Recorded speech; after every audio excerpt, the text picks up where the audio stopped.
Üdvözlet mindenkinek! A pénteki stratégiákban folytatjuk az Age of Mythology Retold játékot. Jelenleg a nagy hadjáratban, a szigony bukása hadjáratban az egyiptomiakkal játszunk, és körülbelül a hadjárat felénél tartunk, mert már 16 küldetést sikerült teljesíteni, ami azt jelenti, hogy még 16-17 küldetés van hátra.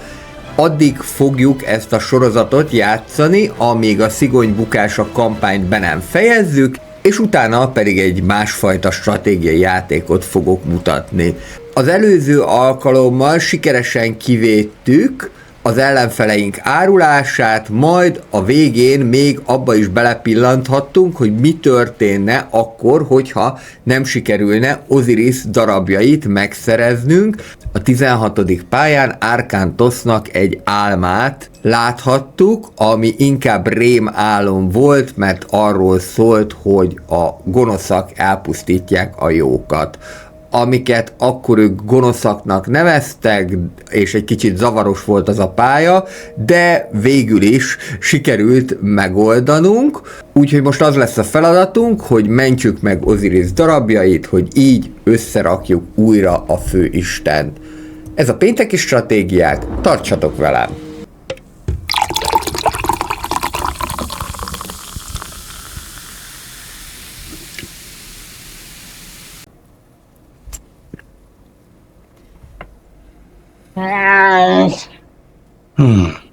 Is that the place? Yes, Khamsat's stronghold. The piece is inside. Are the men prepared? Yes, Amanda. If Khamsat is there, no one is to touch him but me. The farmers must be weary of their island neighbor. Perhaps they will help us. Energetic. Akkor első feladatunk, hogy Amarrát vigyük a faluba ezzel a pár tevelovassal, illetve fejszés harcossal. Gondolom, hogy már itt is lesznek majd ellenségek.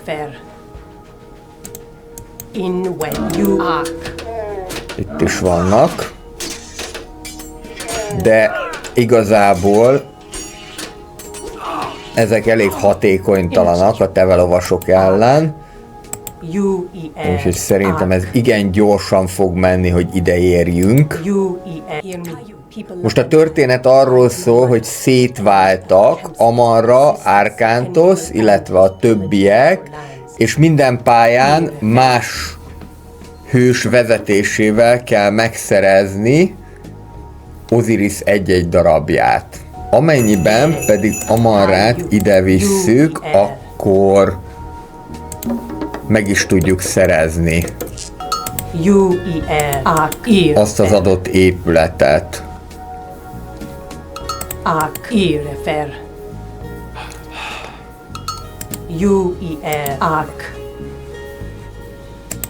Szerintem itt még majd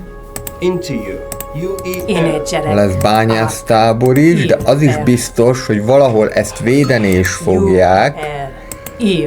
Egyelőre eléggé akadálytalanul tudok mozogni, sőt, ráadásul még itt van egy városháza hely is, illetve itt van egy templom is. Ez már sokkal jobban néz ki. Sphinxet, illetve ennek a fejlesztett változatát, a Hierok Sphinxet, illetve Scarabeuszt lehet építeni.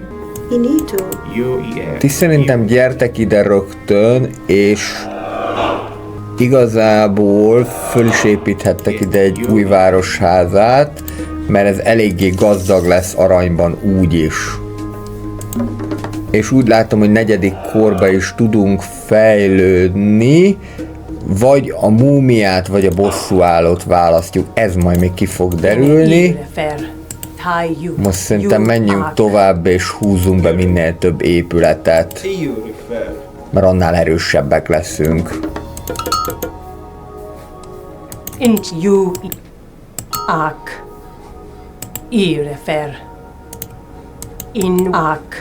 Pár vízibivaj. Van itt kaja bőven.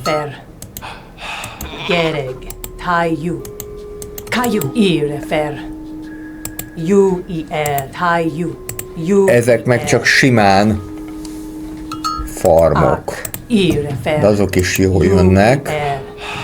Lehet, hogy így már házakat nem is kell építeni.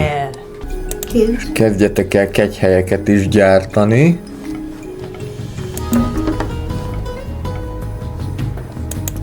Valamint az lenne jó, hogyha minél előbb tudnánk aranyat is bányászni. Ha itt nagyon messzire elmegyek, itt meg még vannak munkások is.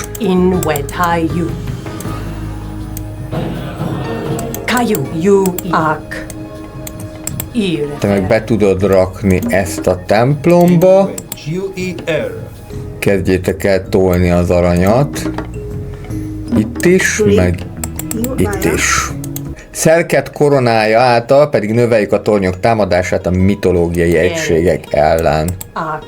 Tudod, hogy előbb-utóbb be fognak támadni, úgyhogy erre inkább készüljünk is. Jöhetnek még a kegyhelyek, és ide kéne nekünk eljutni. Ez se egy egyszerű feladat. Legalábbis nem gyorsan fog végbe menni, az egészen biztos. A probléma az, hogy egyelőre még nem tudom, hogy honnét fognak támadni.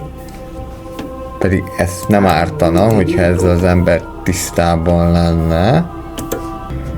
Aha, itt már viszont az ellenség van. Ilyen one-man show-val akkor lenyomjuk őket.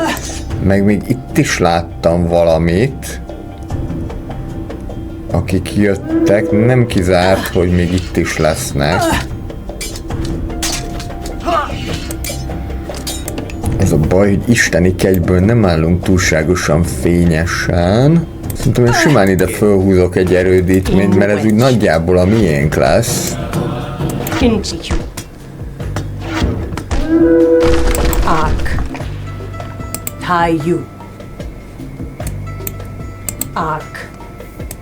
És szerintem itt még a világító torony is ma jó szolgálatot fog tenni.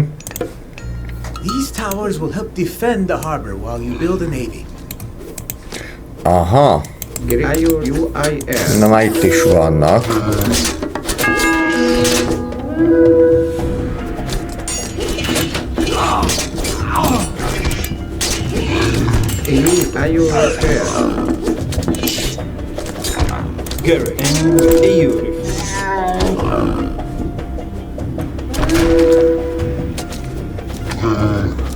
Caillou.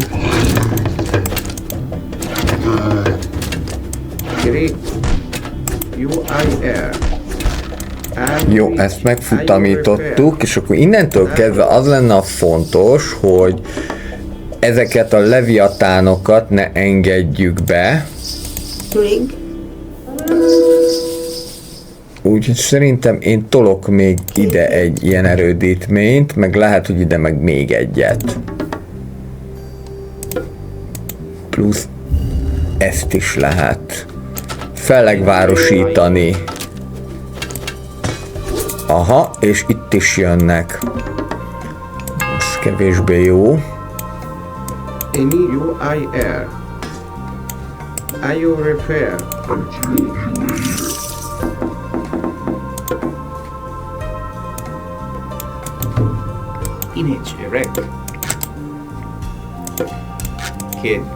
Elég sok helyről kell bevédeni a seggünket.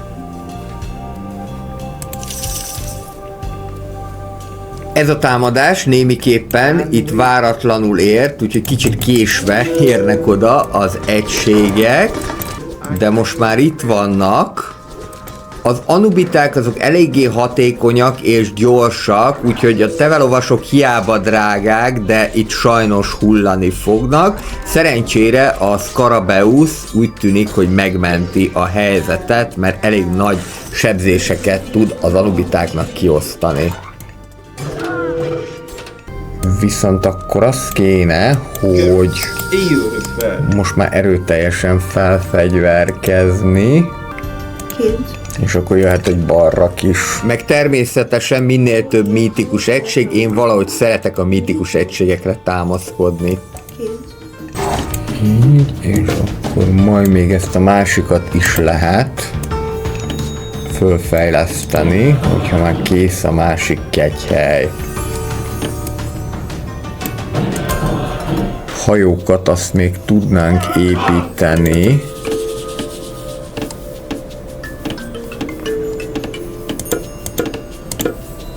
Sőt, halászhajót is.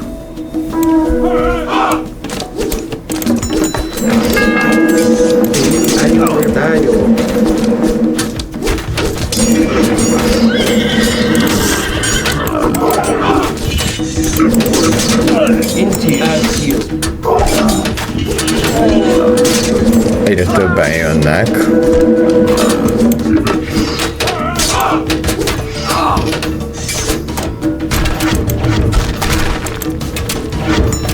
És még itt is vannak, de ez nem jelentős tényező. Hol van itt még halacska?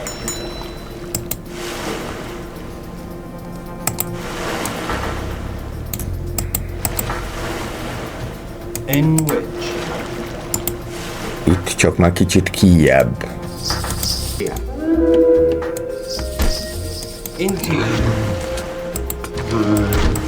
Gyere csak ide be.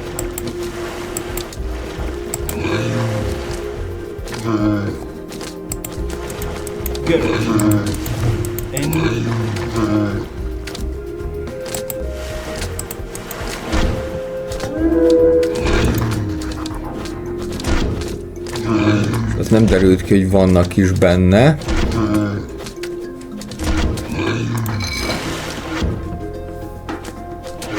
Itt most tengeri haderő hiányában következik egy kis macska-egér játék a Leviatánnal. Úgyhogy megpróbálom a halászhajóval becsalni az öbölbe, mert itt több torony, illetve az erőd is van, ami tudja lőni. Aztán majd, hogyha lesz rendes tengeri hadseregünk, lesz rendesen flottánk, akkor majd már könnyebb lesz őket likvidálni. Gyógyítsátok meg, és kitalálok valami hatékonyabbat, de itt nem látom, hogy lenne olyan, ami kifejezetten a mítikus egységek ellen lenne használható.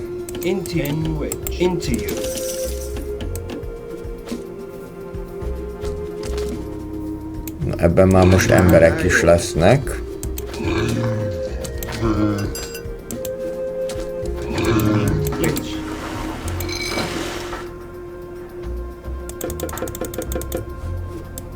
Próbálkozunk meg akkor ezzel.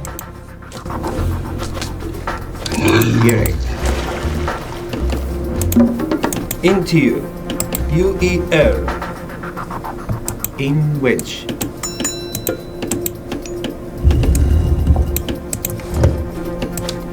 Ja, itt fognak partra szállni.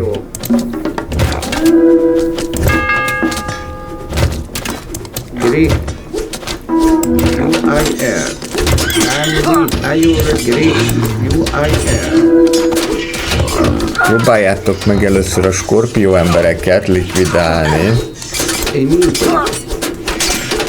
Are you repair? De vannak gyengék. Great. Are you repair? Finito. És most már gyűjtsetek össze annyit, hogy tudjunk tovább fejlődni a következő korba. Into you.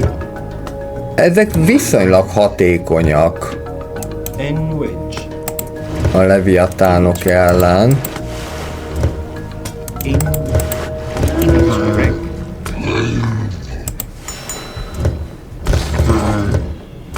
In which? Mondjuk egyet így is szétcsapott. Jöhet ide is az erősítés. Addig bontsátok már le. És ők már mítikus korban vannak, de mindjárt mi is.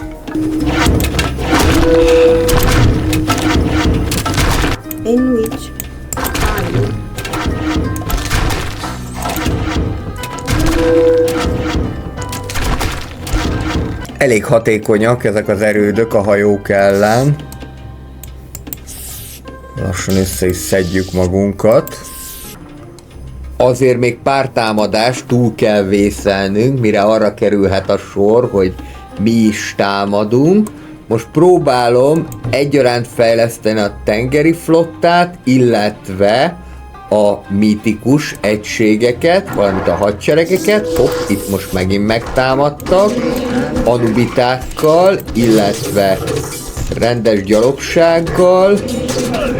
Azért úgy tűnik, hogy a gyalogság ellen eléggé hatékonyak a szfinxek is, de hát sajnos egy Scarabeus mínusz.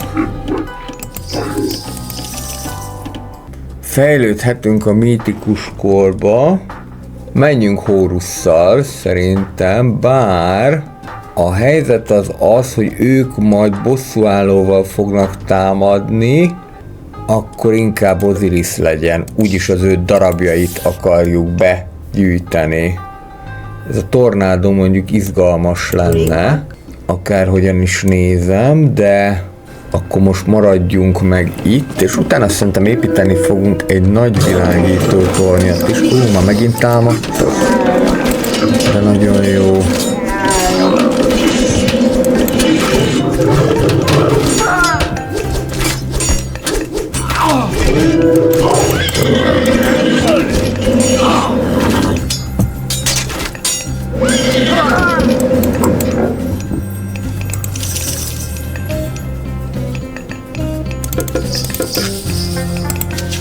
És amúgy meg egyre gyakrabban. In which?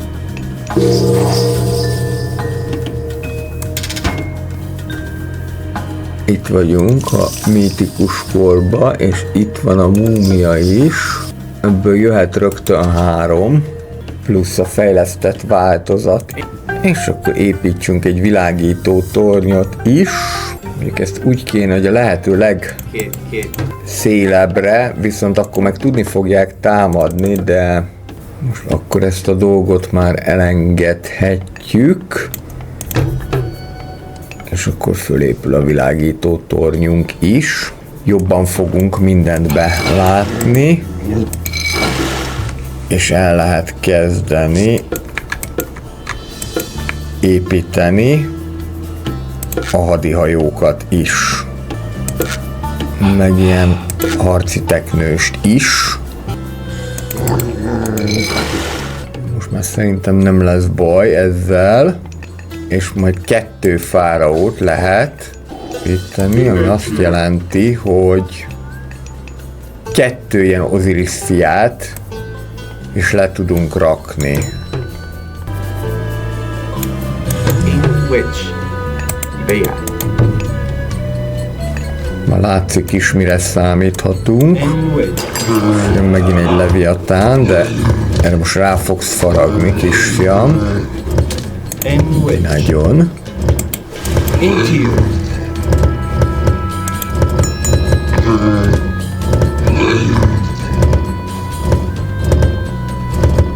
Teljesen átment defenzívába, pontosabban menekülésbe. Into you. Igen. Mi többen vagyunk, akárhogy is fáj. Garrett.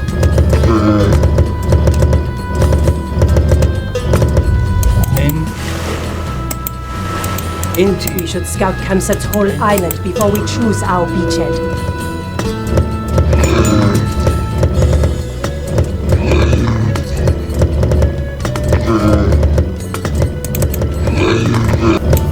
Into you. Garrett. Into you. In with. És úgy tűnik, hogy pop limiten vagyunk, viszont még a városházával lehet egyet növekedni. Into you. Garrett. Én egyébként gyanítom, hogy valahol itt kéne partra szállni, In which. mert hogy itt vagyunk a legközelebb a kocsihoz. És akkor sok mindent meg lehet spórolni. Into you. De most minden esetre akkor bontsuk le. Garrett. Először itt a tengeri flottát. In which? Into. In which? Gary. Pörgessük ezt föl. Hadi tengerészeti hajógyár. Na ez meg mi fánterem. Nem baj, ellenséges úgy, hogy lerombolom. Gary.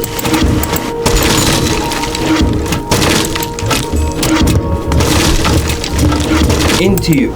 In which? Into you. Gary. In which? Into you. Gary. In which you refer? Ez megint 25-tel többet jelentett a népesség szempontjából.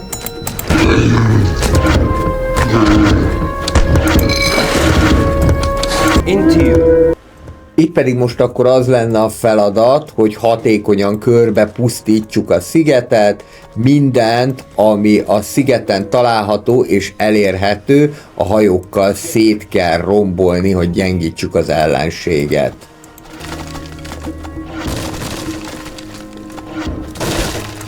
Ezek a nehéz harci bárkák úgy tűnik, hogy a sima hajók ellen is hatékonyak. Mennyi beljebb? Meg még vannak. Van már nem sokáig. Még itt hátulról rosszalkodik. Nem baj, most már annyi hajót építek, amennyit nem szégyellek. És akkor itt tudnánk partra szállni, de az a probléma, hogy itt meg óriási nagy hegyvonulat van, ami által ide nem fogunk tudni feljutni.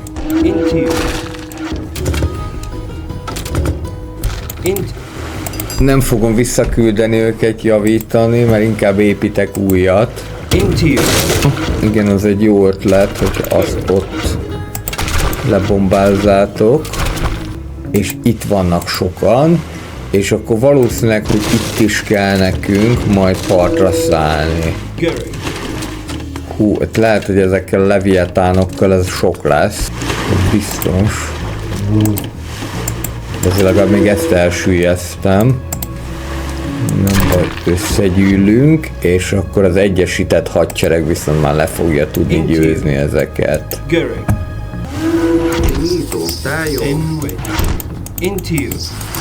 Ne bántsátok a szerencsétlen vízilovat. Hülyék, most már meg kell ölnöm.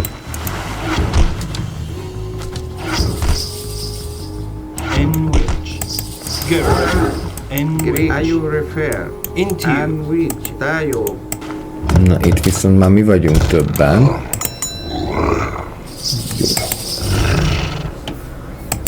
Leviatánba bepakolászunk. Mindjárt. Gyógyítsatok fel mindenkit furra. És akkor támadunk. Felderítjük erről az oldalról is a dolgokat.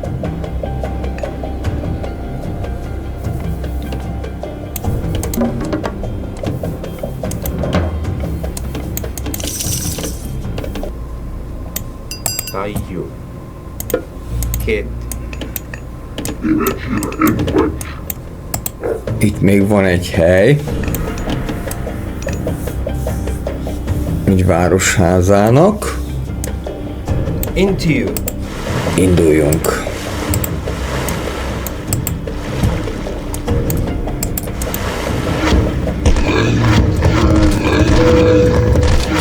És most mindenkit, akit csak látok, azt el fogom pusztítani.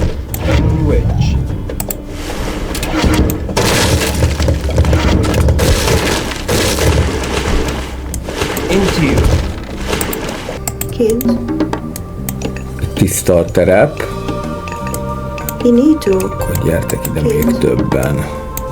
Gary.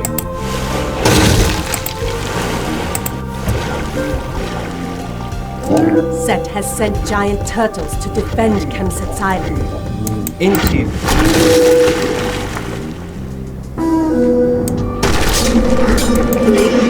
Na, itt most jó megleptek minket. Hogy pusztulnátok el?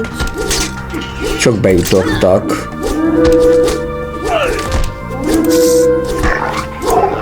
Anubitákkal.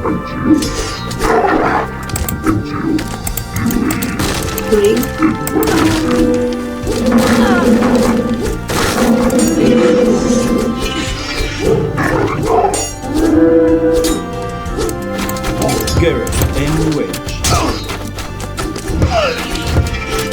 Into you, Garrett. Engage. Garrett.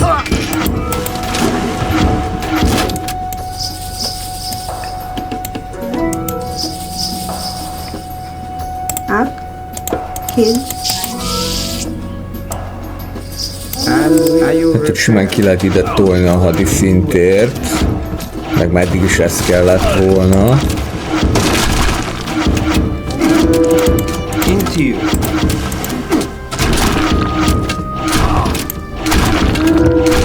Garrett.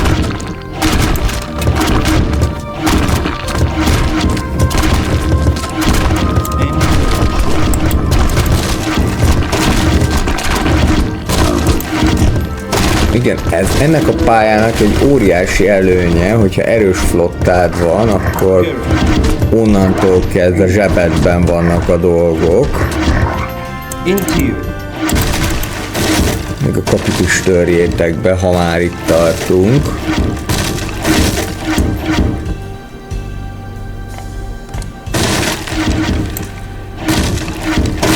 Garrett.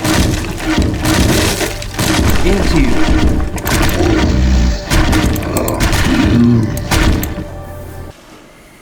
Most már egyre jobban állunk, ami a tengeri fölényt illeti. Most itt kinyírjuk szegény kis halászhajót. De most már tekintélyes nagyságú flottánk van, úgyhogy tulajdonképpen ezzel a tengeri erők már be is fogják végezni a dolgukat. Még most itt a leviatánokra kéne koncentrálni, gyerekek.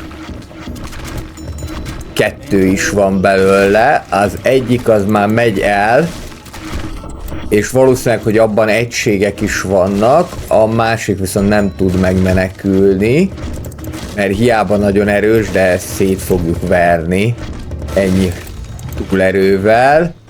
És akkor még egy pár ostromhajó. Itt érdekes módon ugyan egy az egy erőben vagyunk, de valami miatt ők menekülnek. Azt a Skorpió embert azt inkább csak messziről támadjuk, mert hogy a fullánkjával azt tud közelebbre is támadni, tehát tudja a hajókat is támadni. Még itt most kirajzott pár hajó, de ezek már halászhajók szerencsére. Most akkor az lenne a feladat, hogy akkurátusan lerombolni egyrészről a maradék tengeri erőt, másrészről pedig a hajógyárakat, illetve a haditengerészeti üzemet is. És közben jönnek az anubiták, de azok, hogyha távol maradunk a partoktól, akkor nem igazán tudnak nekünk ártani. Most itt azért mentem kicsit hátrébb, hogy az ostromhajókon túl nehogy még bekapjunk támadást a tornyoktól, illetve úgy láttam, mintha még a kikötő is tudna minket lőni, de ebben nem vagyok biztos, de ott lőnek a kikötőből is. Nem hiszem, hogy olyan nagyon jelentős, de hát sok kicsi sokra megy, mint tudjuk.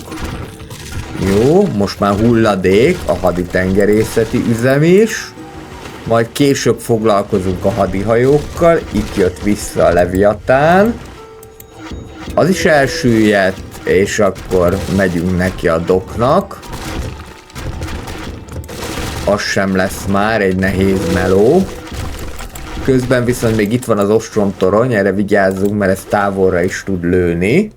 Tehát tartsunk megfelelő távolságot. Közben itt is megsemmisültek a fiúk. Úgyhogy most már tényleg csak ez az egy Leviatán van, meg amit még fognak építeni a dokkoknál. De jövünk egyre erőteljesebb tengeri flottával. Ilyenkor nem szabad hagyni hogy leüljünk, és akkor jöhet a kikötő is. Ez a harci teknős egyébként számomra elég meglepő, nem annyira erős, mint gondoltam, de mondjuk valószínűleg, hogy arról van szó, hogy meg kell, hogy támogassák más egységek, és akkor nagyon jó ez a feldöfő tulajdonság, hogy tudniillik a levegőbe röpíti és megbénítja ideiglenesen a hajókat. Most már viszont ez a csata eldőlni látszik, mégpedig a javunkra. Szerencsére.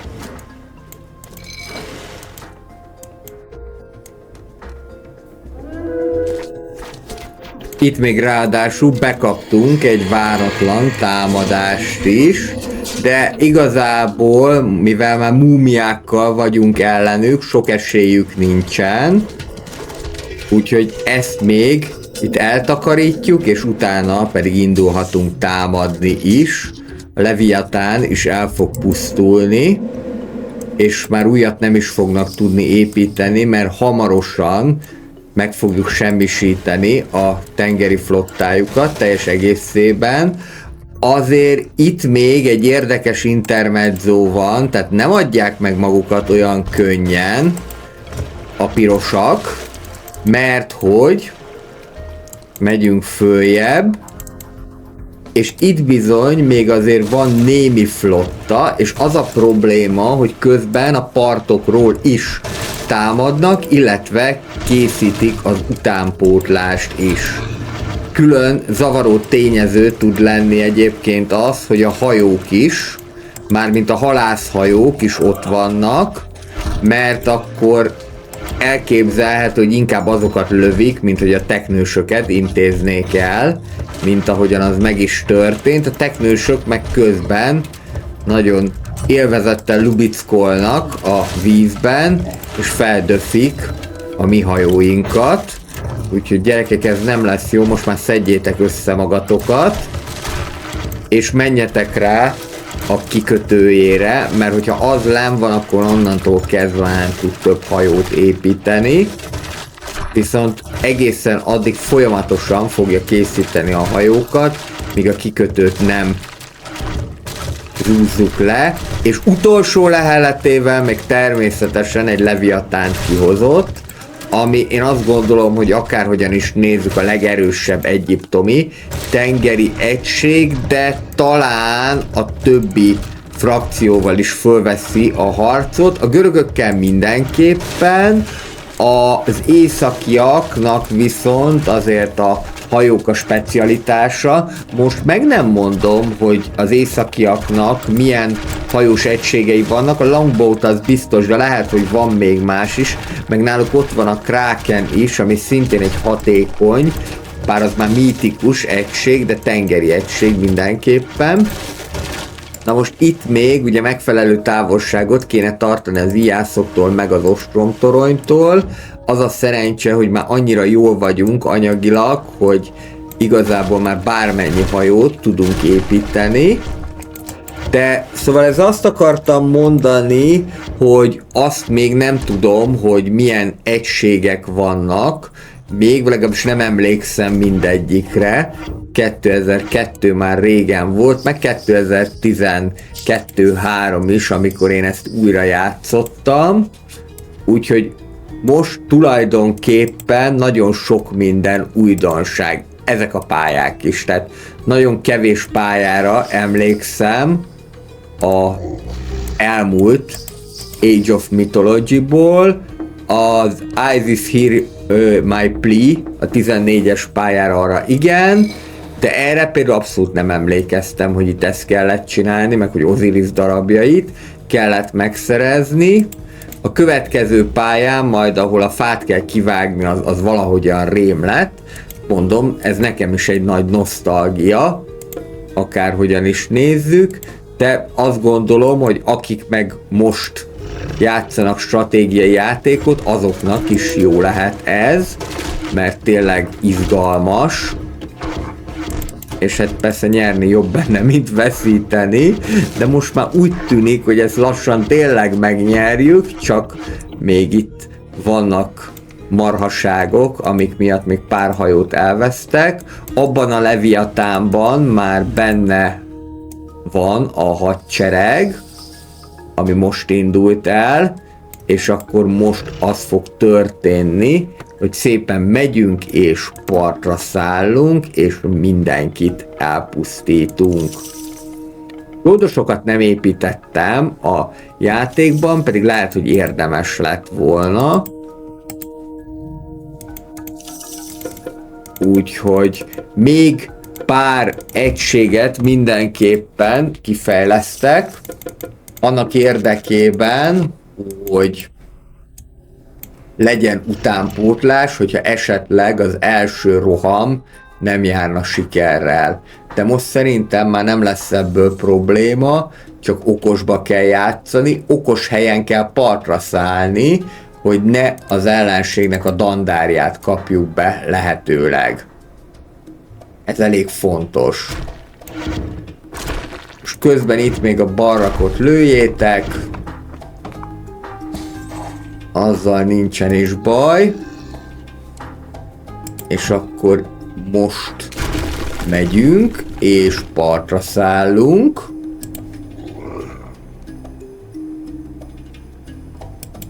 És mindjárt meglátjuk, hogy hol mennyien vannak. Én egyébként azt hittem a világító toronyról, hogy az egész térképet be tudja látni, de úgy tűnik, hogy csak nagyon nagy hatósugárban, relatív, hogy mi ez a nagyon nagy hatósugár, más épületekhez képest nagyon nagy hatósugárban tudja belátni a térképet, és keresünk egy alkalmas helyet.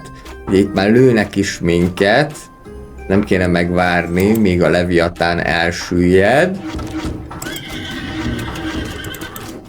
Elsőre azt gondoltam, hogy egészen idáig föl kell jönni, aztán úgy voltam vele, hogy ott a kis kilógó csücsöknél tökéletes hely lesz az, hogy partra szálljunk. Muszáj lesz itt egy erős kezdést produkálnunk, hogy elvegyük a kedvét ezeknek a skorpió embereknek, meg a szekeresi jászoknak attól, hogy emberkedjenek velünk, valamint muszáj lesz a városházát is ledöntenünk. Szerencsére ezek a szkarabeuszok élő ostromfegyverként működnek, amellett, hogy nagyon szépek is egyébként. Ha jól emlékszem, akkor az eredeti Age of Mythology-ban nem voltak ennyire színpompásak, de hát az Uadjet is új színezést kapott, úgyhogy nem meglepő, hogy a szkarabeuszok is megújult külsővel rendelkeznek, és elég hatékonyak is, mind az emberek ellen, mind pedig az épületek ellen. Illetve ez az Osiris fia is jó. Nem olyan gyakran lő, de hogyha lő, akkor rendesen láncvillámot lövel ki magából, és az több ellenséget is egyszerre tud legyengíteni, illetve akár elpusztítani is. Most már így kombóval támadunk, és akkor mehetünk is fölfelé. Csak annyi, hogy még meg kéne gyógyulni. Papok gyógyítsák meg a mítikus és nem mítikus egységeket, úgyhogy azért vonom most őket egy kicsit vissza. Hát itt nem nagyon áll nekünk a zászló, ami a tengeri flottát jelent, bár mondjuk meg tudnám oldani, hogy még odahozzak hajókat, de igazából ennek jelentősége nincsen, hiszen nekünk a kocsiig kell följutni. De ettől függetlenül azért még építek hajókat, amennyit lehet, mert 14-re vagyunk az abszolút pop limittől. Úgy látom, ebben a pályában a 200 az abszolút pop limit, és akkor menjünk tovább, fölfele, előre a kocsiig. Itt itt már szerencsére nem mítikus egységek jönnek, bár ott egy skorpió ember befigyel, de igazából a torony, ami veszélyes. Ja, meg jönnek még utánunk is. Nem baj, mind a kettőt lezúzzuk. Úgyse férnek hozzá jobban a toronyhoz. Nagyok ezek a Scarabeuszok. Na, hol bujkálsz, Kemsit?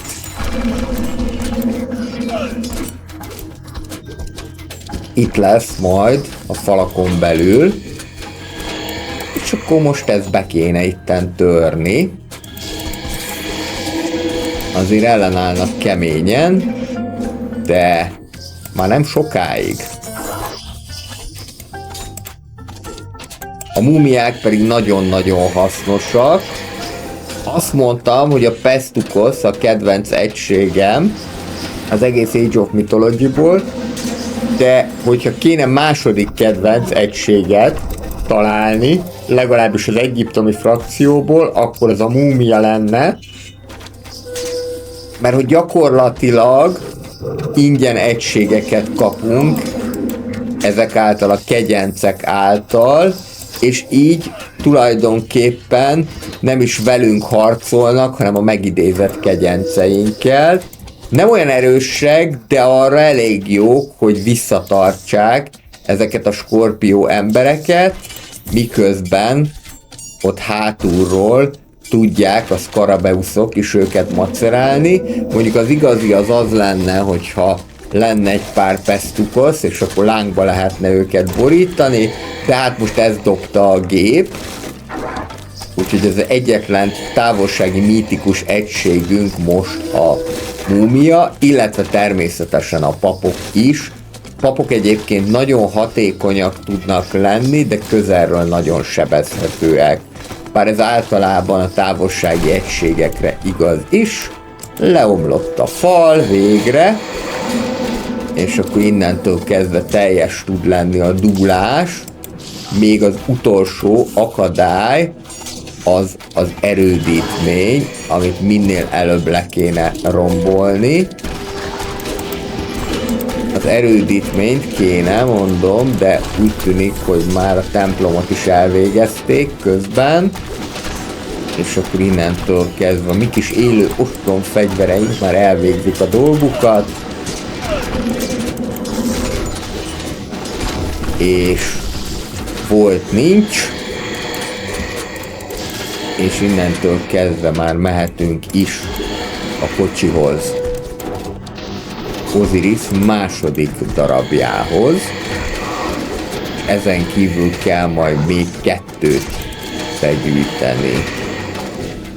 A mai alkalommal egyébként ezen kívül még egyet fogunk, és a 4., illetve a darabok összeállítása, összeszerelése marad majd a következő hétre.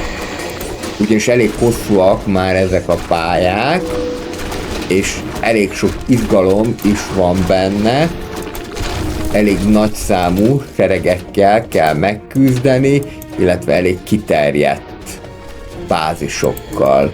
De most már sikerült begyűjteni Osiris második darabját is.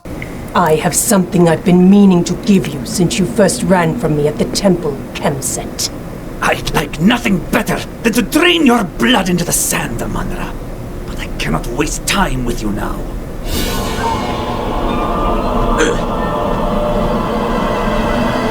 Coward. Your time will come, Amanra. Soon. Na hát természetesen mindenki elmenekül. Lássuk Osiris testének harmadik darabját. North of here, a great tamarisk tree grows from the riverbank.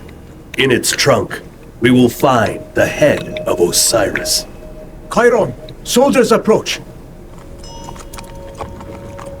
I am Njordseer. We're following the One-Eye. We've tracked him all the way from Midgard. The One-Eye? Gargarensis. The Cyclops. Aye, he has united the giants. Up north, much of Midgard now lies in ruin. We were sent to follow him in hopes of preventing Ragnarok. Ragnarok? The end of the world. Have you seen the One-Eye? He is here. We are fighting against him as well. Will you join us? We will.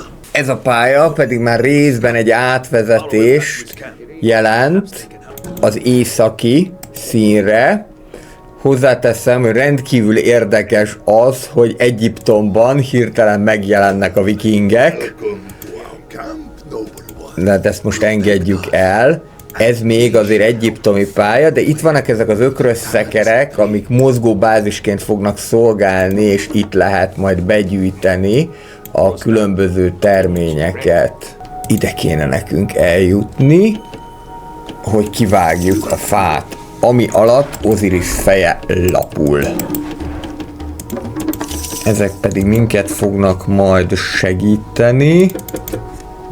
Enito, you refer. Skipan. És igen, itt van pár viking erősség is, de itt minket még elválaszt egy részről egy folyó, bár itt lehet tovább menni.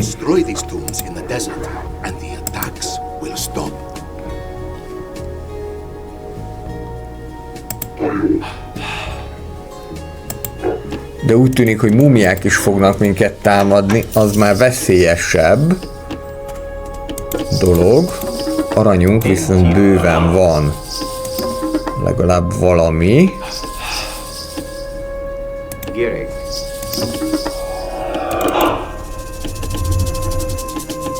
Már föl is derítettek bennünket.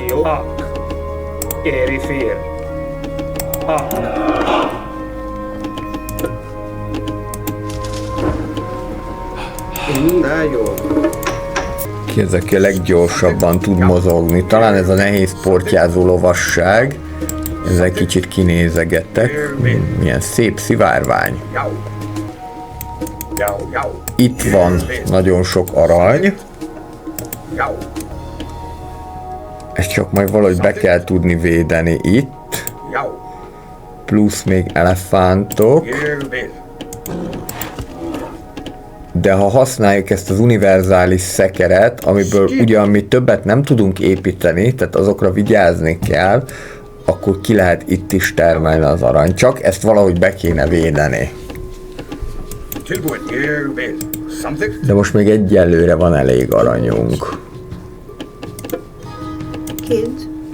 A kegyhelyet azt viszont már meg is építhetitek. A hősök nagyobb sebzést okoznak a mitológiai egységeknek. Itt lesz az ellenséges bázis. Visszamegyünk gyógyulni. És az lenne a jó, hogyha itt a közelben is lenne valami arany.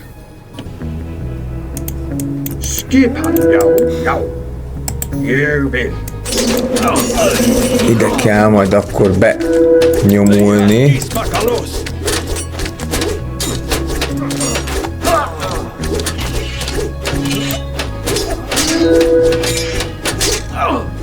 És itt lenyomni a mammikat.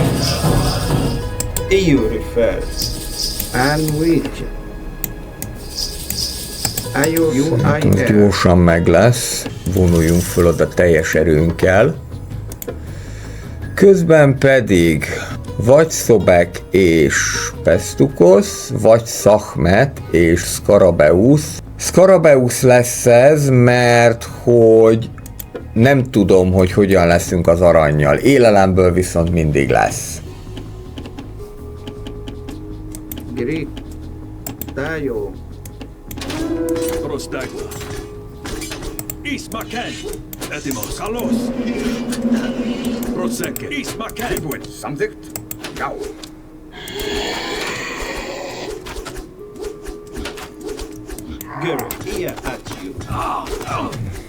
Kezdjétek el azt lenyomni.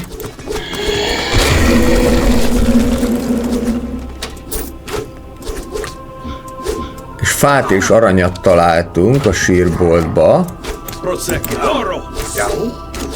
Plusz még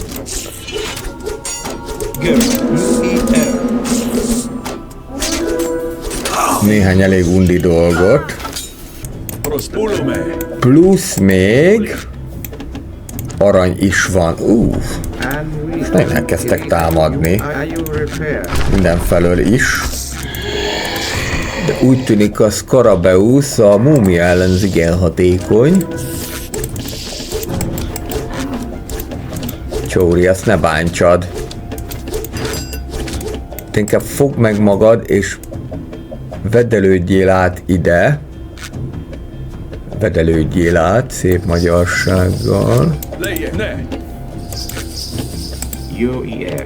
És akkor ti ketten meggyertek át ide. Ez talán ilyen védettebb részem van.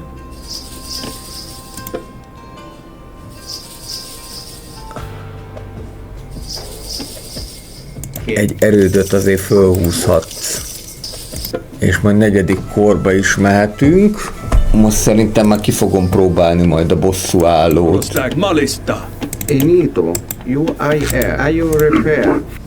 Minthogyha innét jöttek volna ezek a múmiák. Aha. Bizony, hogy onnét.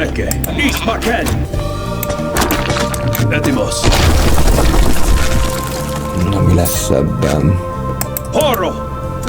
Scarabeus.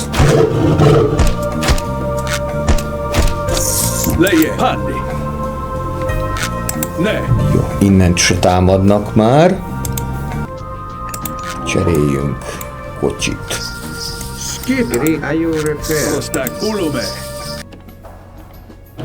Ami Chairont elküldtem felderíteni, hogy nézze meg, hogy mi van itt a környéken, addig megint sikeresen megtámadtak.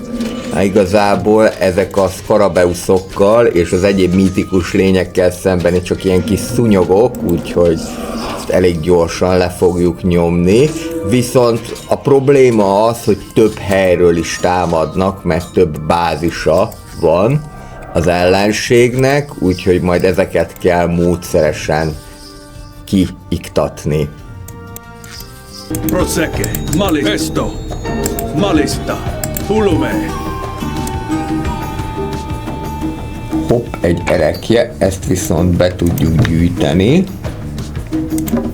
És akkor feljelődjünk a 4. korba és Horus kegyelméből. Hadd mutatom meg ezt is.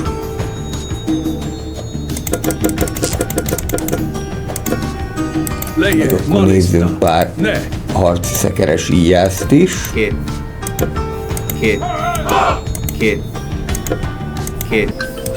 Innét jött egy múmia. A régi dohos shieldboltból.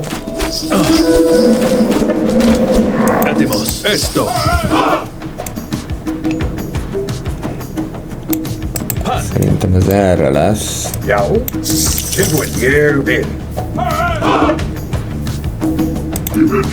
Kimegyek pár emberrel.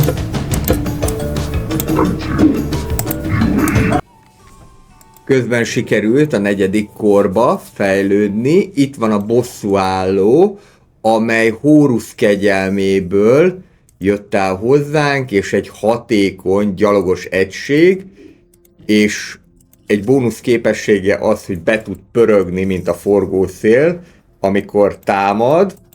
Valami hasonló, mint a Sphinx, de úgy láttam, hogy gyorsabban pörög, ezáltal nagyobb sebzéseket okoz, illetve tovább is tart a pörgési ideje. Közben itt nézegessünk ki, hogy mi a helyzet. Itt volt egy krokodil, ezt lenyomtuk. Itt van az ellenséges bázis, legalábbis a másik. Úgyhogy itt inkább próbálok eljönni mellette. De itt már közelben van az a fa, amit ki kell majd vágni, hogy Osiris fejéhez hozzáférhessünk. Az anubiták már rögtön ránk is ugrottak. És akkor itt vannak még a skorpió emberek is, és rengetegen vannak. Úgyhogy itt inkább a jobbra eltaktikát választom. Próbálok oda menni elébük kis fogadóbizottságnak, de úgy tűnik, hogy a nagyobb részét levágták, ráadásul még innét oldalból is bekaptam egy támadást, és ez már komolyabb, mert itt már Scarabeuszokkal jönnek. De azért szerencsére többen vagyunk, inkább csak a harci elefántok most már, amik aggodalomra adnak okot. Büdös Bogár is fölfordult, és akkor végül így sikerül elhárítani ezt a támadást is. A bosszúálló az nagyon sokat segített ebben. Ebből a bosszúállóból még csinálok párat, mert ez igencsak hatékony.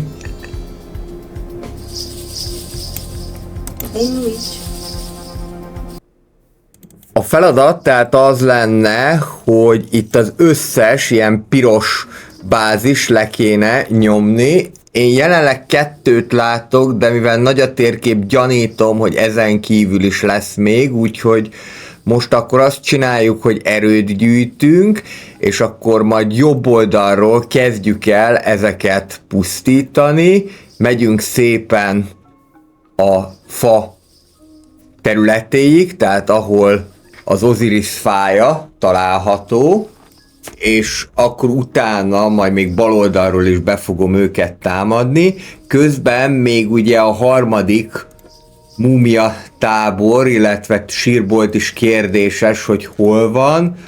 Gyanítom, hogy ezt még nem fedeztük föl, sőt biztos is, hogy nem fedeztük föl, mert valahonnét, onnét nyugatról jönnek, de hogy honnét, az még egyelőre kérdéses.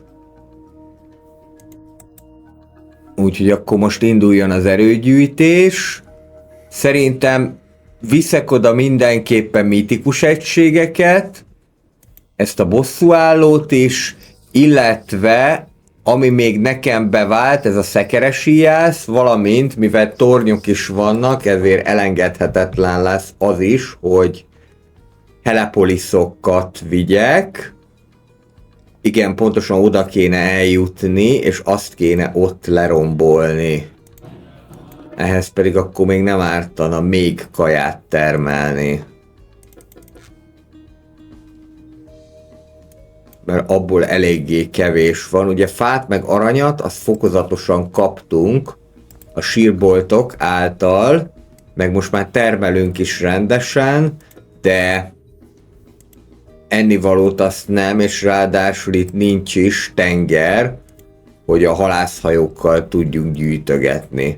Úgyhogy maradnak a falusiak és a farmok, mert egyébként állatokban sem gazdag ez a hely, eléggé kietlen. Na, itt van az első ellenséges bázis, és itt kéne majd eljutni.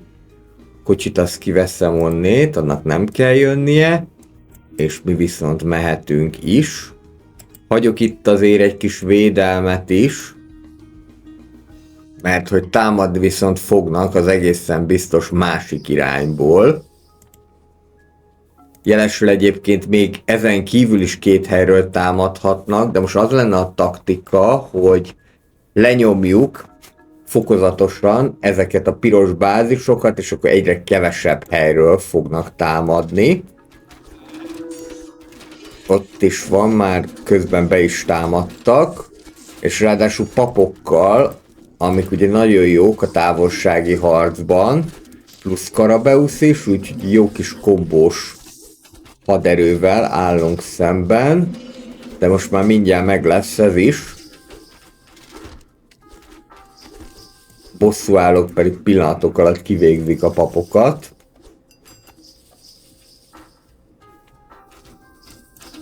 Most ezt egészen jól sikerült fogni, ezt a támadást. Na, itt van egy múmia, pontosabban már csak volt. Gyorsan lenyomtuk, meg szerencsére az épületet támadta, nem bennünket, úgyhogy így még kegyenceket sem tudott varázsolni. Azt nem tudom, hogy a bosszúálló most miért pörgött be, igazából csak produkálja magát, kb., de gyere ide szépen a többiekhez. és akkor jöhetnek ezek az ostromtoronyok is, amit én Helepolisnak neveztem, de ez itt az egyiptomiaknál ostromtorony.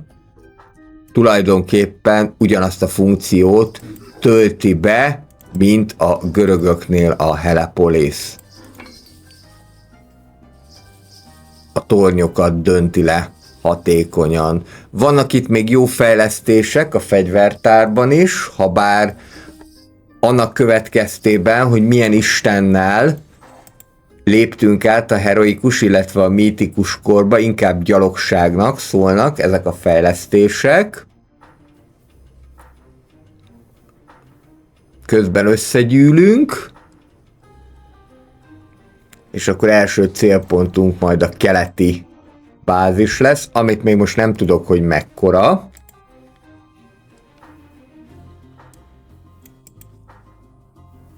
És indulhatunk is údító útra.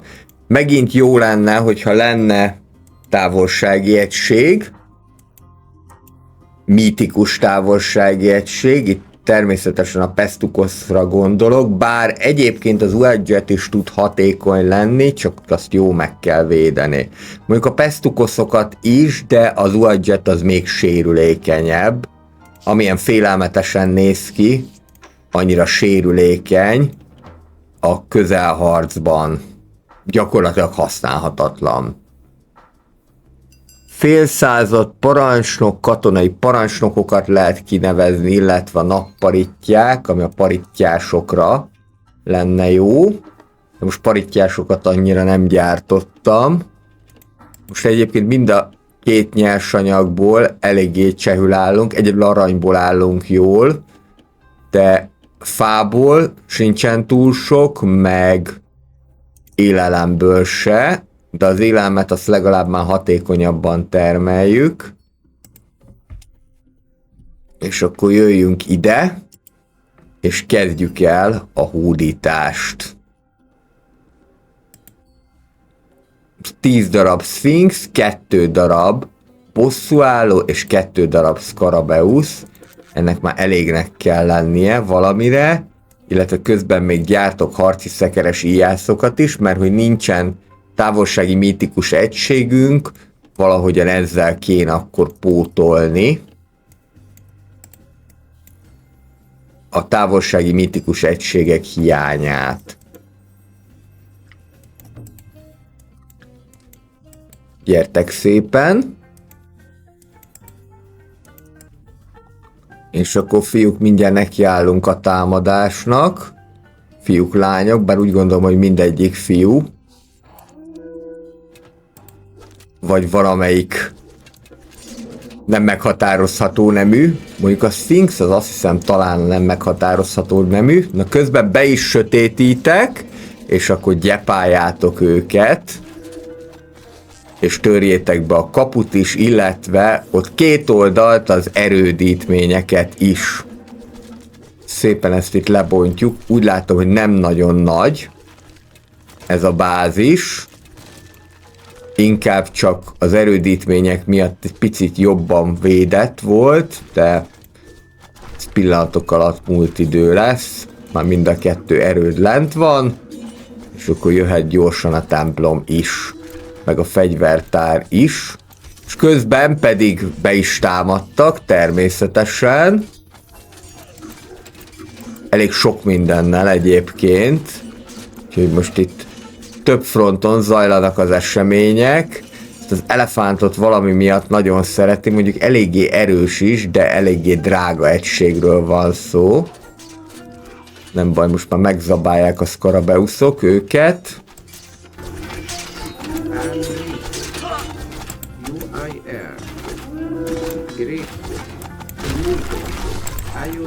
Még itt ezt a bázis sikerült múlt időben tenni. De miért mentetek arra? Hülye gyerekek, ne menjetek arra, gyertek vissza.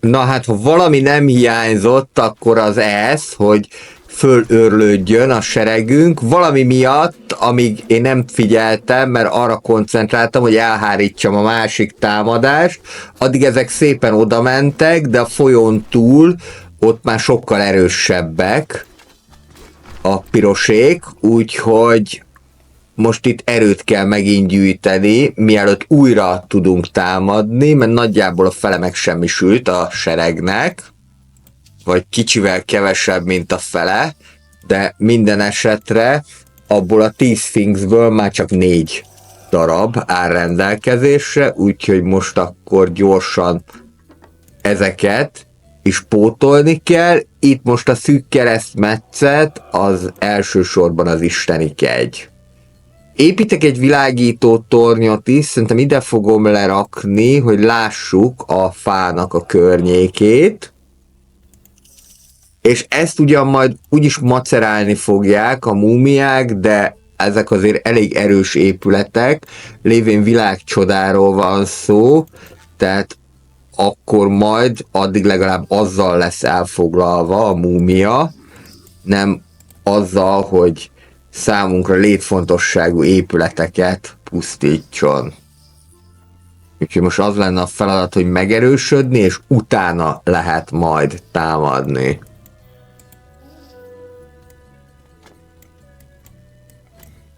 Igen, már itt is van a mummy. Úgyhogy akkor ezt most hatékonyan hárítsuk el. Mindjárt kiderül, hogy a bosszúálló mennyire hatékony ezzel szemben, de egészen jó munkát végez. Úgyhogy ez pillanatok alatt lent van. Ti meg menjetek vissza, mert majd onnét fognak támadni. A szoroson keresztül. Nyilván, ahol át tudnak jönni ezen a folyón.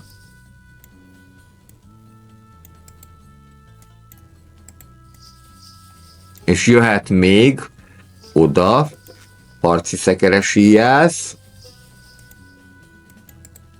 Itt közben kifogyott az arany, de van még itt szélén. Oda még menjetek, azt mindenképpen termeljétek ki. Közben jöhet a fejlesztés a fatelepnek is. És akkor még házakat, mert így még kevesen leszünk. Kinézegetek, hogy mi a helyzet. Kicsit itt el lehet kezdeni pusztítani őket.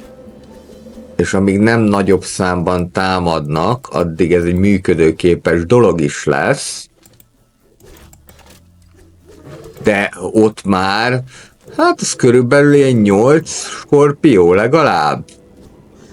Úgyhogy itt be is aktiváltam a forgószelet, és ez nem is a skorpiókkal szemben volt hatásos, hanem azzal szemben, hogy most még jöttek ott. De ezeket akkor most így módszeresen tudja pusztítani a forgószél, és hát még itt sem leszünk elegen, tehát sajnos ez a sereg ez teljesen megsemmisül, de legalább azt el tudjuk hárítani, hogy amíg a bázison megerősödünk, addig legyen valami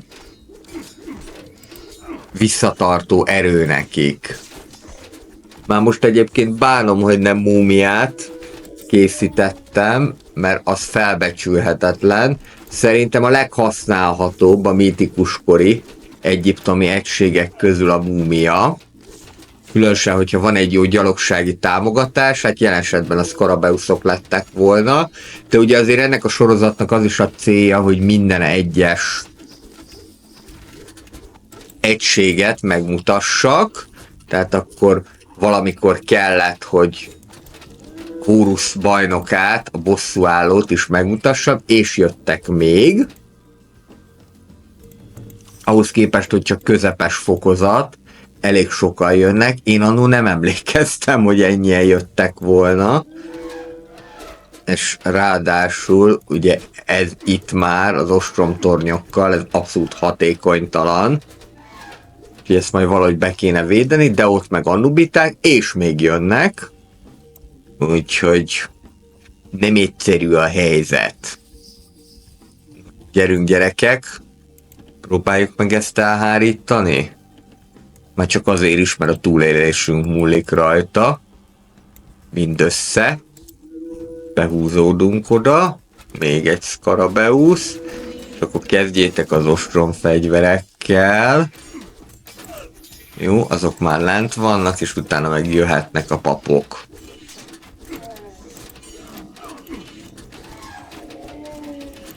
Mondom, jöhetnek a papok egy kicsit gyorsabban.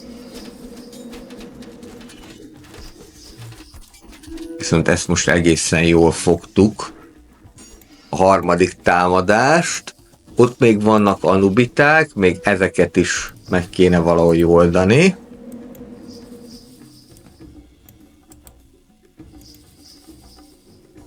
Közben kész a világító torony, és jöhet még egy isteni kegyhely is. És akkor már nem lesz probléma azzal, hogy milyen gyorsan termelődik az isteni kegy.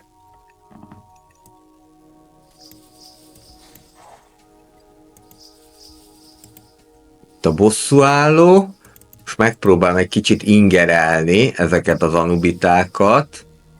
Aztán rájövök, hogy ez nem bosszúállóval kell, hanem inkább a távolsági egységekkel. Jóval aljasabb megoldás, mint az, hogy itt szórakozok ezekkel, úgyhogy jöhet majd még harci szekér.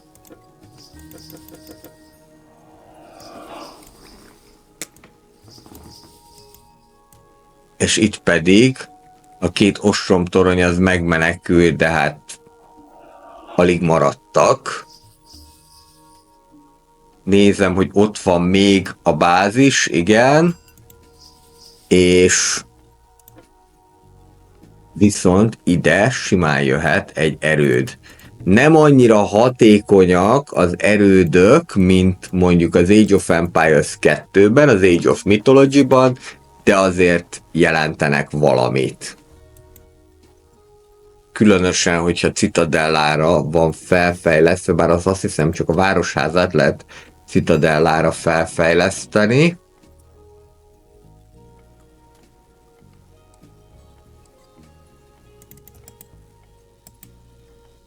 És akkor most próbáljuk meg provokálni a gyerekeket, ezeket az anubitákat.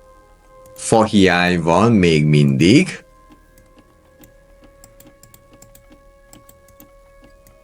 Úgyhogy azt tessék kitermelni, majd Osiris fájából lesz sok fa, de azt addig, amíg nincsen megtisztítva a terep, semmiképpen sem, úgy ingereljétek őket szépen, még hogyha ugranak is, akkor is gyorsabbak ám a harci szekeres íjászok, úgyhogy olyan nagyon sok mindent nem tudtok ellenük csinálni.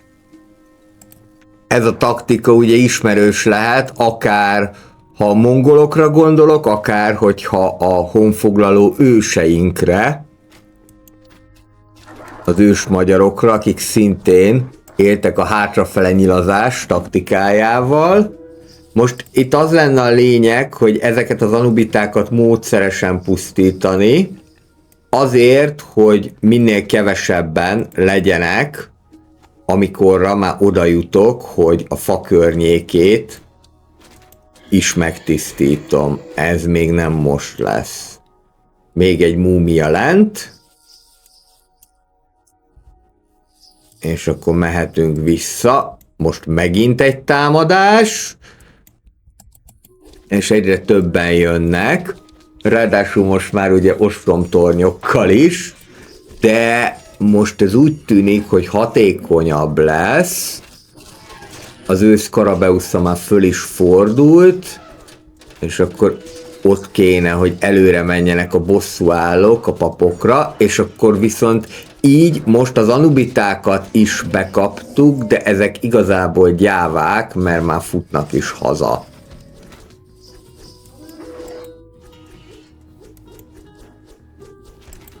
Itt meg közben sikerült véletlenül mind a két ostromtornyot kijelölni, de hogyha most már így vagyunk, akkor ezt mindenképpen bontsuk már le. Talán nem fogunk egy ideig támadást kapni. Ott egy pap próbálkozik valamit, de utána visszahúzódunk. Csak sajnos ott vannak a skorpiók is.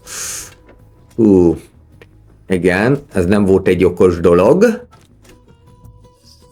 hogy ezt így védtelenül hagytuk, és egyet hulladékká is tettek.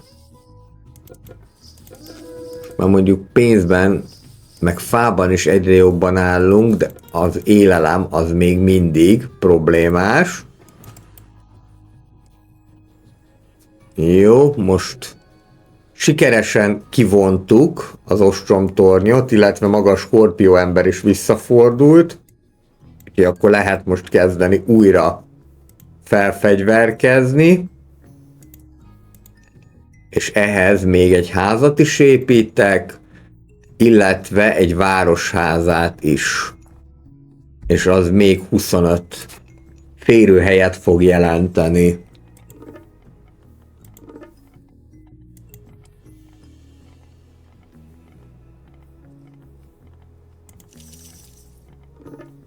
Mindjárt készen vannak az újabb egységek.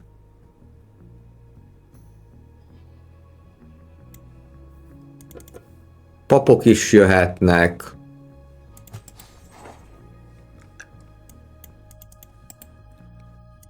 Arra egyébként majd kíváncsi leszek, hogy kiegészítőkben lesz-e olyan, hogy az alapfrakciókat bővítik.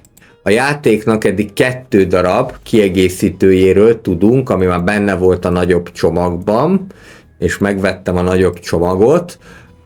Az egyik az az ázsiai, kínai ihletésű kiegészítő, abban olyan nagyon nagy meglepetés nincsen.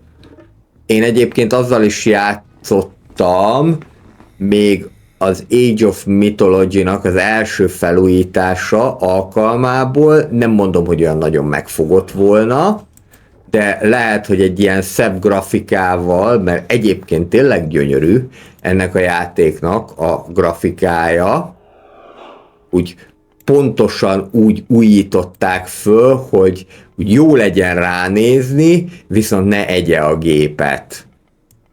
Azért ez egy fontos dolog. Tehát az egyik kiegészítő, az biztos, hogy ez a mítikus világ lesz, ez az ázsiai, hogy a másik az micsoda, az már egy jobb kérdés. Ugye alapból, és ez korrekt volt, hogy ezért nem kértek el külön pénzt, az Age of Mythology-t, illetve a Titans-t is megkaphattuk az alapjátékkal együtt, pedig akár lehetett volna az is, hogy külön eladják a Titan, de szerencsére ezt nem tették meg.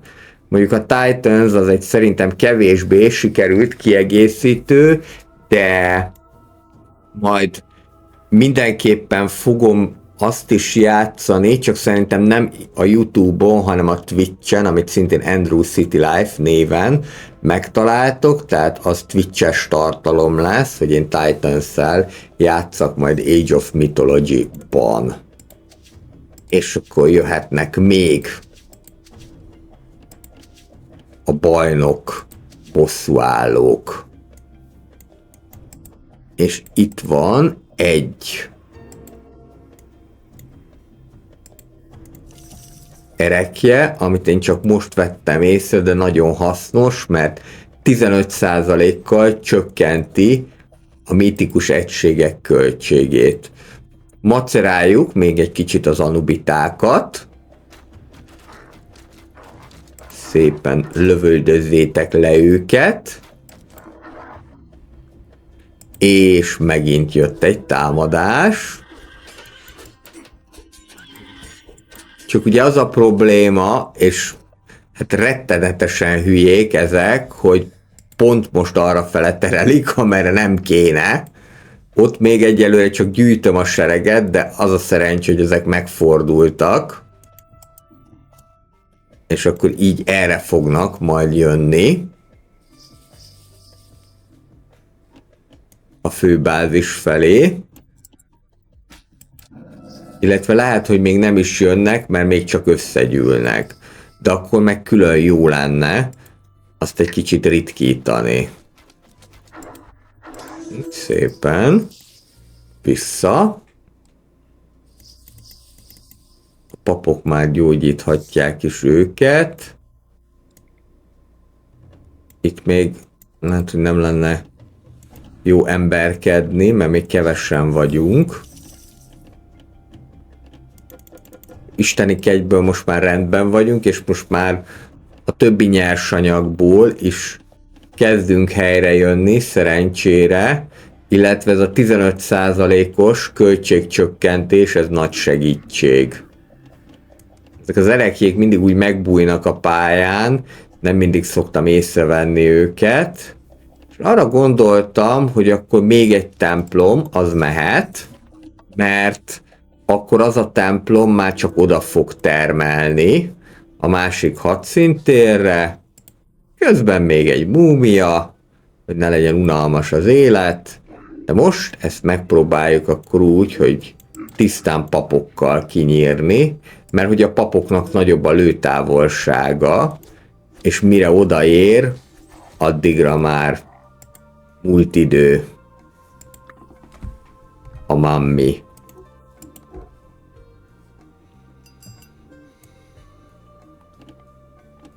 Ha készen van az a templom, akkor pedig lehet fokozni a termelést. Itt viszont, és erre nagyon nem számítottam, most erről az oldalról támadnak be. Skarabeusszal, lovassággal és persze ostromtoronnyal. Valószínűleg, hogy ez ugyanaz a sereg volt, akit az előbb láttunk, csak most eljöttek ebből az irányból. Tényleg lehet, hogy érdemes lett volna lezárni fallal, és akkor nincs olyan probléma. Egyébként én nem annyira szoktam alkalmazni a játékban a falakat, pedig lehet, hogy gyakrabban kéne, mert hatékonyabb lenne. Jó van, most már ezek is kiterültek. Nem nagy veszteségek árán sikerült megállítani a piros hordát.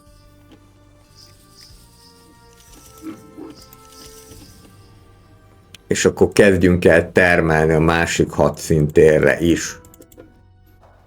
Most már igazából csak az isteni kegy, ami a szűk keresztmetszet. Ezek mind jöhetnek oda, és akkor kezdjünk el felfegyverkezni.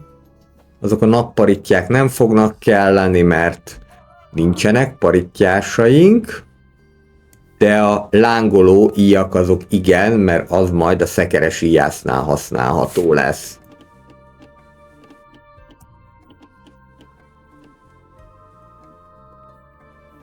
És akkor arra gondoltam, hogy jöhet még egy erőd oda, hogy bevédjük nyugatról is magunkat.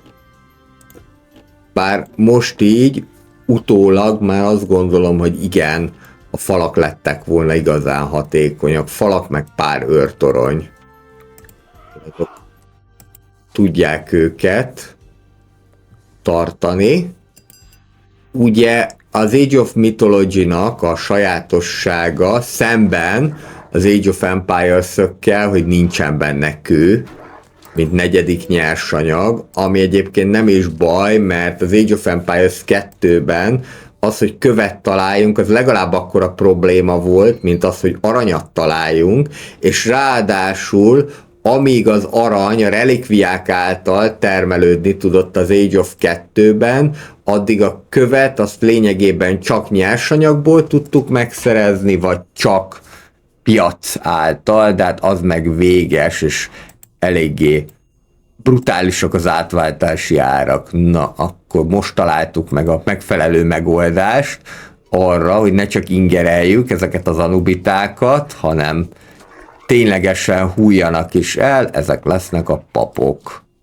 És így szépen sikerült mindent lelövöldözni, szép munka volt, uraim, de természetesen azért, hogy ne legyen egyszerű az élet, most itt betámadtak, igen, és nagyjából ugyanazok az erők, papok is vannak, de a másik oldalon. Na, jó lenne most már, hogyha az elefánik elhullanának. Megvan. És innentől kezdve már ez ugye jó lett volna, de mind a két Scarabeuszon fölfordult. Úgyhogy most újra lehet kezdeni az egész erőgyűjtést. Valami miatt ott kaptuk be a jóságot.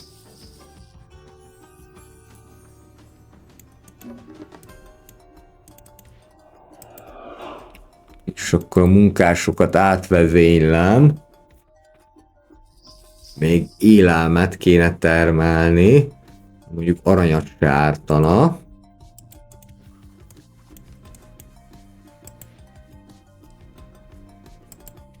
És egy picit előrébb jövök, de oda még kellenének szárazföldi erők. Ez megoldott legyen. Fegyverraktárban, vagy fegyvertárban jöhet a maradék fejlesztés. És még továbbá az anubiták. Elég gyorsan újra termelték egyébként kis sakálfejű barátainkat. De elég gyorsan le is fogom nyilazni. Indítok akkor most ebből az oldalból is egy támadást. Persze ott vannak a skorpió emberek, de most már annyi pap van ott, hogy ez elvileg nem lesz probléma. Na gyerünk csak gyorsan lezúzni ezeket a bogarakat. Ja nem, bocs, a skorpió az rovar, az nem is bogár. Egyébként a legellenállóbb rovar, és talán a legellenállóbb állat az egész világon. Szóval hihetetlen dolgokat lehet vele megcsinálni. Állítólag befagyasztják egy jégtömbbe, kiolvasztják egy pár év vagy pár 10 év múlva, és úgy iszkol el az állat, mint hogyha mi se történt volna. Nem véletlen, hogyha valakinek Skorpió a csillagjegye, az is egy sajátos személyiséget takar. Finoman fogalmazva. De itt ugye a Skorpió emberek azok Széthez tartoznak, tehát a gonoszokhoz tartoznak inkább, de elég hatékony közelharcosok tudnak lenni. Itt vagyunk a fánál, de még nem kezdjük el kivágni, mert még az kéne, hogy körülötte is elpusztítani az egyes részeket, illetve, hogy még többen legyünk. Sajnos egy ilyen erőgyűjtős pálya. De most annyival jobb a helyzet, hogy már csak egyenként jönnek a gyerekek, és így már egy ekkora 26 fős sereggel sokkal könnyebb dolgunk van. Az is lent van.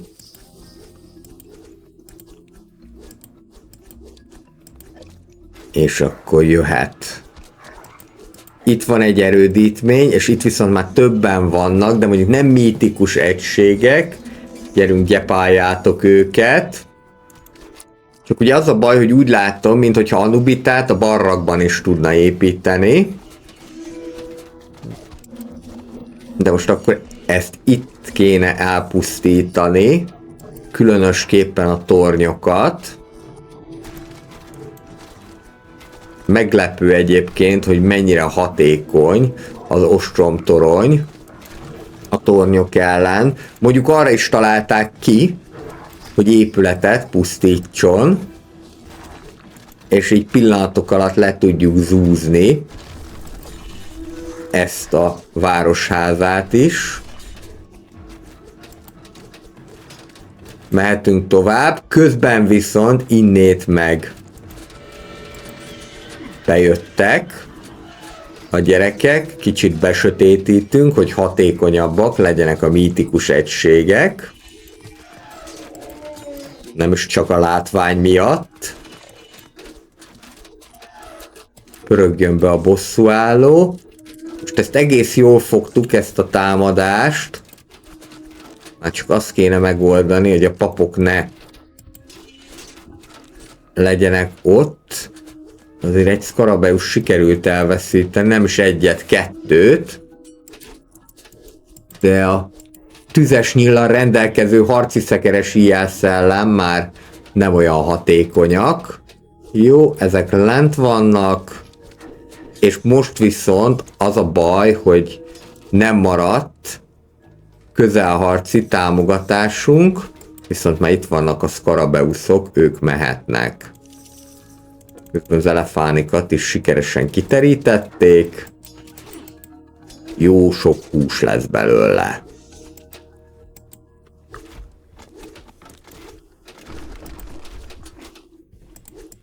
Még ott egy pár anubita, meg az azt hiszem, hogy parittyás, amit most lezúztunk. Vége a napfogyatkozásnak.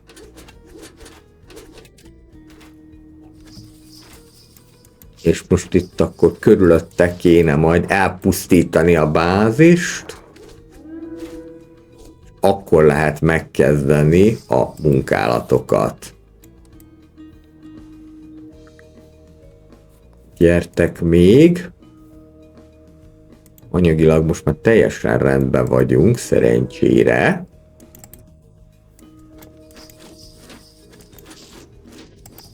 Zabáljátok meg.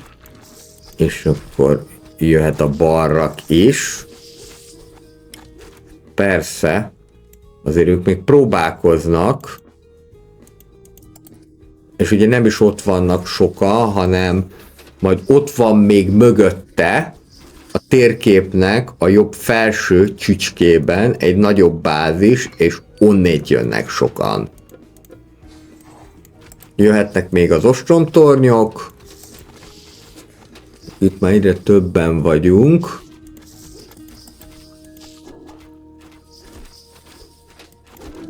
Na igen.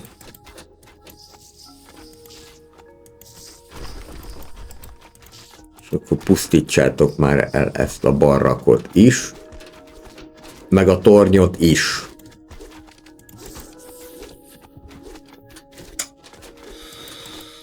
Csak sikerült megint egy Scarabeusnak fölfordulnia. Pusztítsátok tovább a nyugati bázist.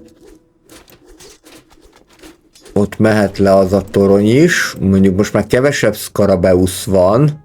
Szám szerint csak egy, de már itt vannak az ostromtornyok.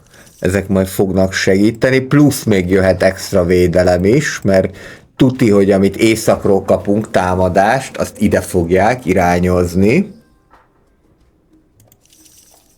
És jöhetnek még egységek. Bár már lassan poplimiten vagyunk megint.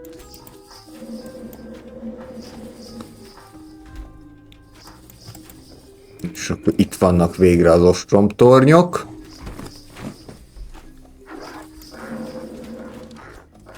Ezekkel akkor le lehet zúzni.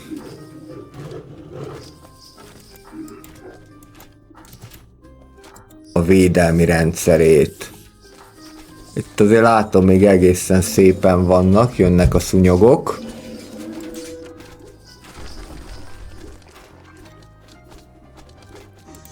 Akkor lehet nekiállni ennek is. Úgy tűnik egyébként itt is csak egy templom van, illetve 2 torony. Ez talán könnyebb lesz.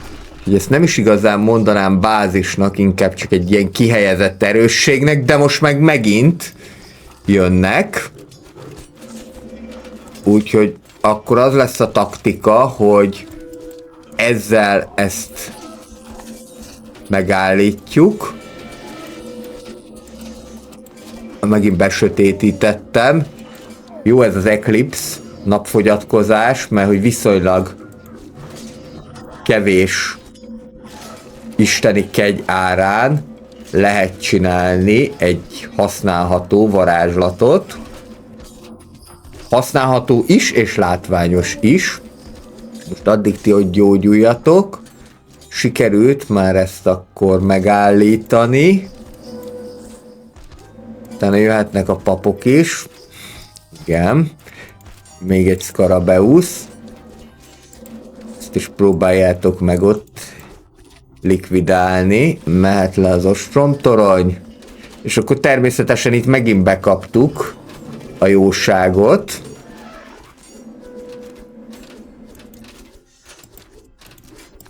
Mert hogy elég sok egységet gyárt.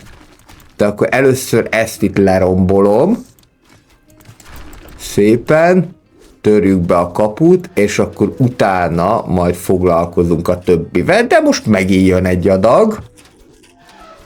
Mondjuk ez nekünk már az előrehozott erősség, az előre tolt hadsereg. De akkor is, hogy Chiront is bevetjük. Ne legyen ebből gond. És még elefánt. Itt viszont már akkor le lehet zúzni a templomot. Jó, szerencsére csak Anubitát épített, az nem egy nagy dolog. Jobb, mint hogyha Skarabeusz lenne. És akkor jöhetnek még egységek. Azokból soha nem elég.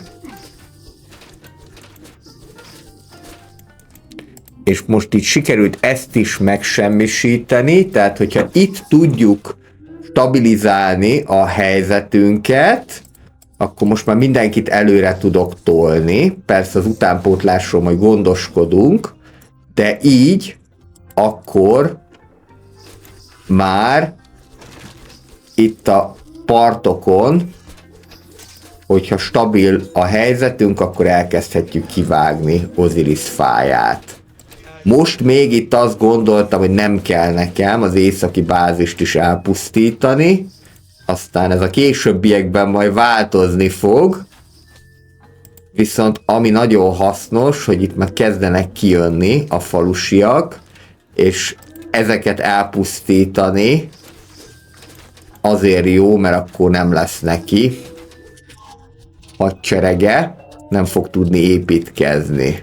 Közben Chiron is meghalt. Hát ő majd föltámad.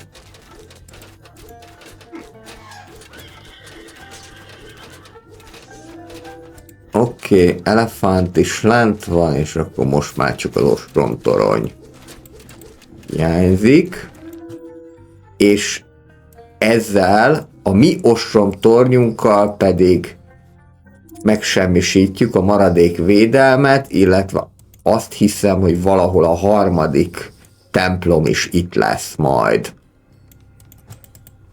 Törd be a kaput, itt most már ezt akadálytalanul tudod megtenni, és szerintem ott a feketességben ott lesz az a harmadik templom, ahonnét még a maradék elátkozott múmiák származnak. Ti pedig akkor menjetek még aranyat bányászni. Te meg javítsd meg azt a tornyot. És akkor nézzük csak. Igazam lesz-e? Csak ehhez azért kéne egy-két védelmi erő is. Most az lenne a lényeg, hogy mivel most már szűkebb az a terület, ahonnét tudnak jönni, mondjuk azért a papok azok eléggé kellemetlen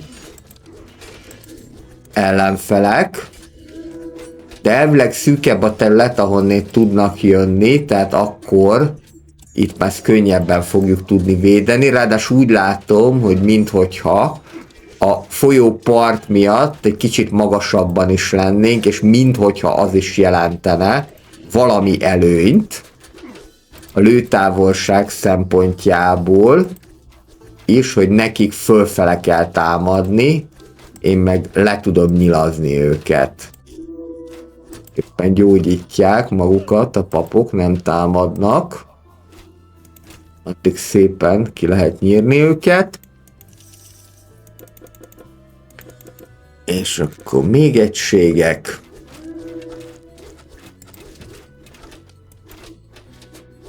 És itt az ostromtorony valami miatt visszajött, de megnézzük, mit lehet ezzel kezdeni.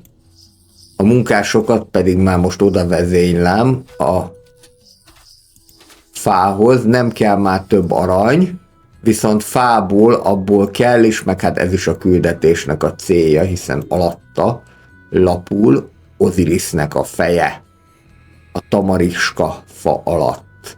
Vagy ez tamariszka fa inkább.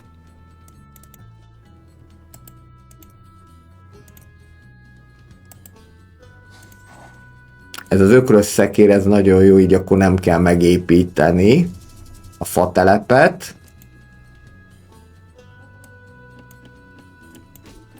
És hát persze, azért, hogy ne legyen olyan egyszerű az élet, azért pár kígyót azt bekaptunk, mint varázslat a fa környékére, de igazából ezek a munkásoknak sem nagyon ártanak, tehát ezek csak arra vannak, hogy lassítsák őket, ez már nem tudja azt megakadályozni, hogy elkezdjük a munkálatokat, és 2 brutál nagy erődöt föl is fogok húzni ide, mert aranyunk bőven van, és még termelünk is, úgyhogy most már nem engedjük ki a kezünkből ezt a dolgot. Így is el fog tartani egy ideig, amíg kivágják ezt a fát. Hogy egyszerre 6-an dolgoznak rajta. De majd még vezényelek oda munkásokat. Kis bosszúálló barátunk itt megint jó bepörgött, bár igazából már minek. És akkor egy bosszúállóval itt földeríteném a környéket, hogy hol lehet a harmadik elátkozott templom, illetve sírbolt.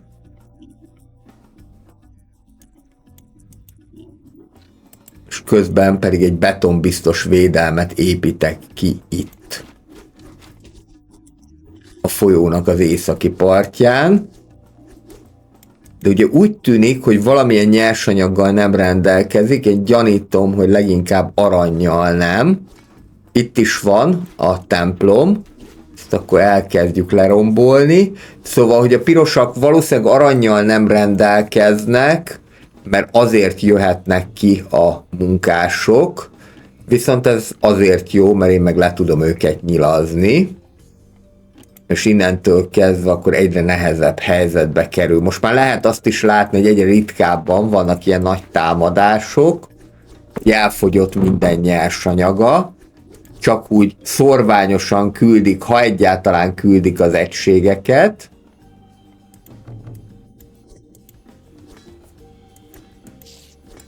Még egy Scarabeuszt oda küldök, mert úgyis lesz valami abban a sírboltban a fa és az aranyon kívül is.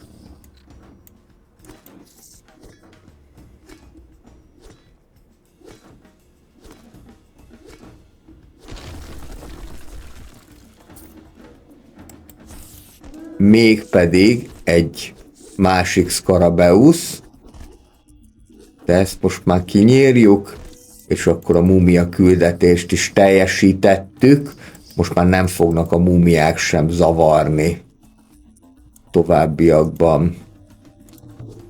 Fölépül mind a 2 erődítmény, de most úgy tűnik, minthogyha egy nagyobb támadás jönne, akkor most vizsgázik a rendszer,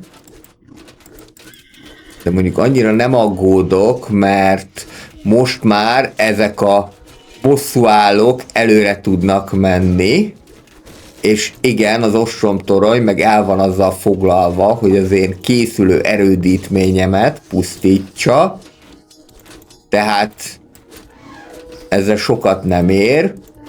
Úgy tűnik, hogy az elefántokat is hatékonyabban sikerül lenyomni. Többé-kevésbé. Mondjuk így is veszítettünk egy-két bosszúállót. És akkor ez az a pillanat, amikor arra gondolok, hogy hát fene fog itt finomkodni.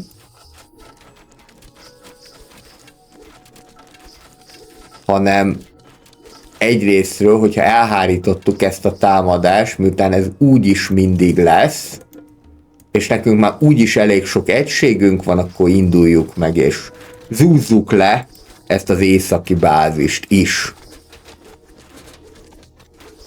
Immár 14-en dolgoznak a Tamariszka fán, így már gyorsan meg leszünk a főküldetéssel is. Hogy ezek úgysem maradnak addig nyugton, amíg nem sikerül őket teljesen lenyomni.